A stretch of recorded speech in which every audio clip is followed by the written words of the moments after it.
Maliens et Maliennes, Mesdames, Messieurs, les manifestations qui vont se dérouler aujourd'hui à Bamako et dans l'ensemble de la République du Mali célèbrent le souvenir de la date historique du 22 septembre 1960.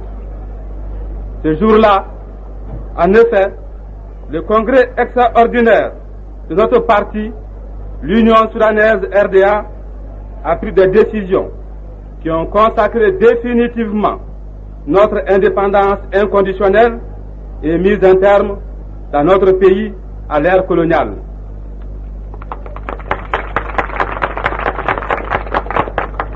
Aujourd'hui, à travers notre pays, dans les grands centres comme dans les plus petits villages, des foules enthousiastes vont manifester leur joie avec éclat et exprimèrent ainsi concrètement et avec ferveur leur adhésion totale à notre politique.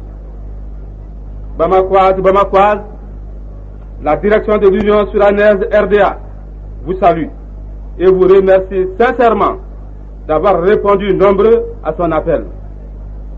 Votre présence ici apporte le témoignage de l'attachement du peuple à la politique de progrès et de paix inspirée par notre parti et menée par notre gouvernement.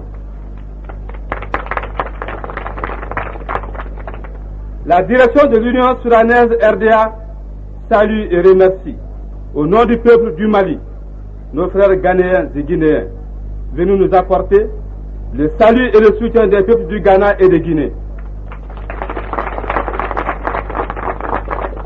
Présents à nos côtés en ces jours de fête, comme ils le furent en des jours sombres, leur présence souligne la solidarité qui règne au sein de l'Union Ghana-Guinée-Mali.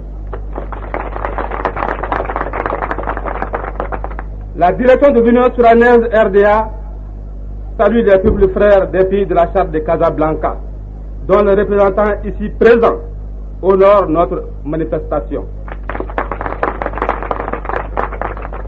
Enfin, la direction de l'Union soudanaise RDA salue et remercie tous les représentants des pays qui se trouvent à cette tribune et les prie de transmettre à leur peuple le salut fraternel du peuple du Mali.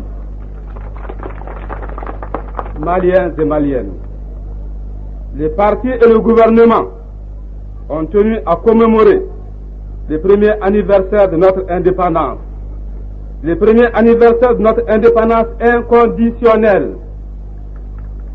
Les événements de Dakar nous ont prouvé qu'une indépendance totale était indispensable pour dégager et appliquer une ligne politique exempte de tout compromis. C'est ainsi que le congrès extraordinaire du 22 septembre 1960 de notre parti, tirant les leçons de ces événements, demandait à notre gouvernement de rompre tout accord d'association antérieur avec la République française. En même temps, il soulignait la nécessité d'établir toutes les relations diplomatiques possibles compte tenu du nouveau contexte. Aujourd'hui, un an après cette décision, nous avons la joie et la fierté de constater que cet objectif est largement atteint. Aujourd'hui, nous avons la joie et la fierté de nous retrouver unis, libres, entièrement maîtres de notre destin, après une longue période marquée par l'atteinte la plus grave à la liberté et à la dignité des hommes et des peuples, la domination coloniale. Cela est d'autant plus vrai aujourd'hui que le 5 courant, il y a 17 jours exactement, l'armée française a terminé l'évacuation du sol de notre patrie, quelques 80 ans après l'avoir violée, malgré l'héroïque résistance de nos populations. Aussi, cette journée ne sera pas une journée comme les autres. Elle marquera une nouvelle étape de notre lutte. Elle marquera notre volonté irrémédiable de clôturer le souvenir de l'oppression coloniale dans notre pays. En donnant à nos rues le nom de ces soldats, en leur élevant des statues sur nos places, le colonisateur, a voulu extirper en nous le souvenir de nos héros. En les rebaptisant, en enlevant les derniers vestiges de l'époque coloniale, en mettant à leur place le nom d'hommes de notre pays ou le nom des objectifs qui nous guident, nous voulons rétablir la justice, effacer les traces de l'humiliation et redonner à nos héros la place qu'ils n'ont jamais quittée dans nos cœurs. Dans quelque temps, auront lieu dans divers endroits de notre capitale et dans des villes de notre pays des cérémonies qui consacreront de nouveaux noms à certaines places, à certaines avenues, à certaines rues ou à certains boulevards. Ainsi à Bamako, la place de la liberté remplacera la place Maginot. La place de la République du Mali remplacera la place de la République française. L'avenue de l'indépendance remplacera l'avenue des tirailleurs. L'avenue Modibo Keïta remplacera l'avenue Vincent Auriol. L'avenue Kassé Keïta remplacera l'avenue Mouré. La rue Elhadj Ousmane Bakayogo remplacera la rue Vérose. Le boulevard du Peuple remplacera le boulevard Albert Sarraut. L'avenue de la Liberté remplacera l'avenue William Ponty. L'avenue de la Nation remplacera l'avenue Villemin. Le rond-point de la Nation désignera le rond-point situé au tournant des villas ministérielles près du bureau du parti. La place du souvenir remplacera la place Chichignou. Camarades, nous aurions pu depuis longtemps procéder à ces changements, mais il n'est pas dans notre tradition, à nous en Afrique, de nous livrer à des vexations inutiles. Notre politique, guidée par la volonté de réhabiliter nos valeurs propres, notre culture, notre histoire, passe traditionnellement par la suppression de tout ce qui continue à la dénaturer et à heurter notre sentiment national. Notre action n'est pas guidée et ne sera jamais dirigée contre un peuple, car nous avons la certitude que les couches profondes de tous les pays du monde veulent la paix. Depuis un an que le Mali est indépendant, nous avons établi avec tous les pays du monde qui le désiraient des relations diplomatiques, et cela quel que soit leur régime politique. Aussi, nous allons une fois de plus préciser nos positions, quelles que soient nos relations avec tel ou tel pays. Nous serons toujours contre la politique de ceux qui ne respectent pas la liberté des autres.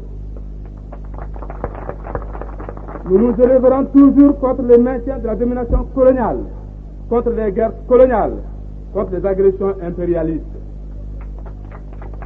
Nous serons toujours opposés à toute forme insidieuse ou sournoise de domination, à toute tentative d'immixtion d'un pays dans les affaires d'un autre.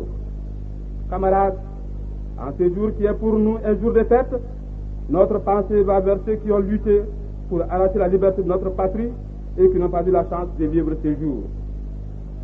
Mamadou Konaté, Ouézin Koulibaly, Kassé Keïta, Elhadj Ousmane Bakayogo et tous ceux qui, depuis le temps de la résistance aux conquérants et la lutte contre le colonisateur, n'ont ménagé ni leur vie, ni leur peine pour nous permettre d'arriver à cette journée. Notre pensée s'adresse aussi aux grands patriotes africains, victimes du colonialisme, ou ayant lutté contre lui jusqu'à leur dernier souffle.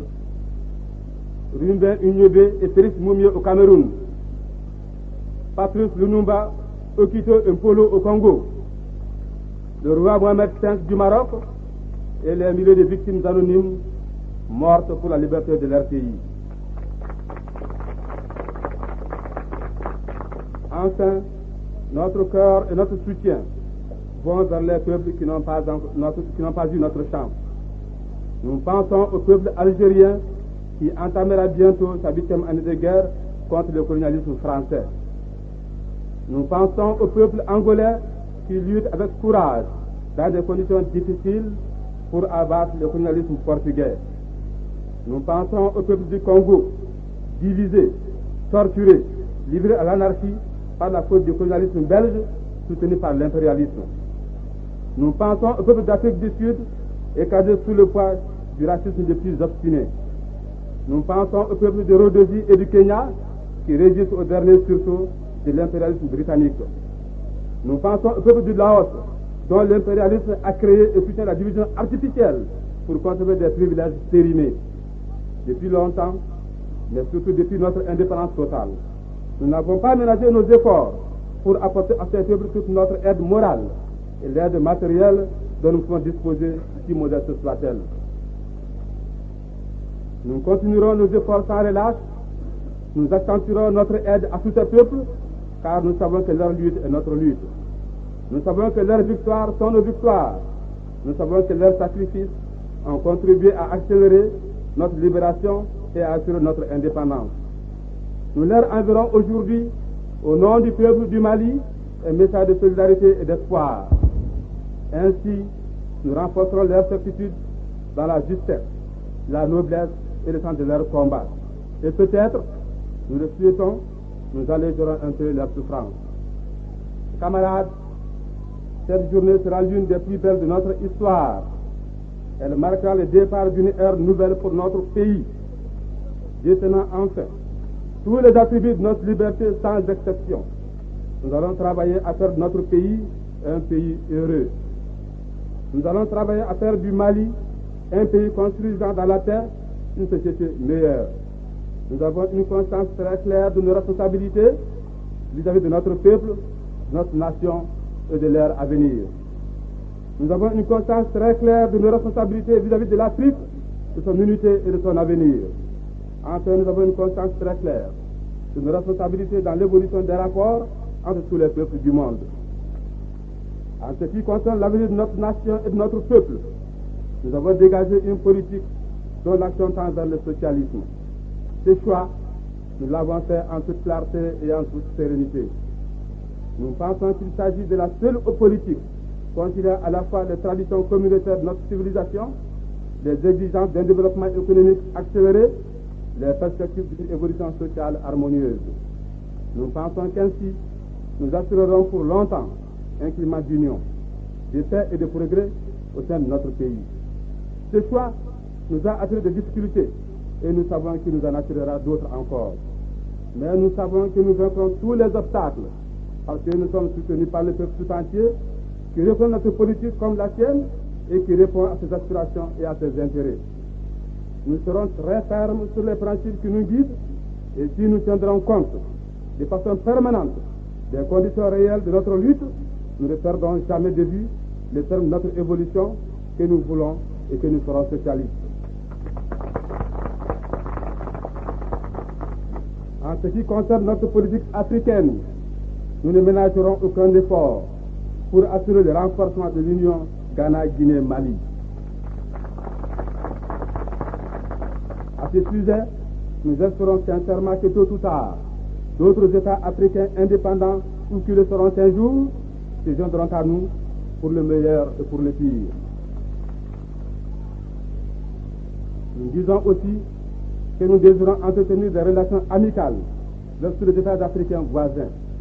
Nous ne ménagerons aucun effort pour essayer de créer ou de renforcer entre eux et nous les conditions d'une amitié véritable et efficace. Notre seule exigence est que leurs dirigeants pratiquent, dans les faits, une politique fondée sur la véritable solidarité africaine. À ce sujet, nous saluons le peuple frère du Sénégal. Nous savons qu'un jour, il se joindra à nous et nous savons qu'il comprend les raisons de notre politique qui ne s'adresse nullement à lui.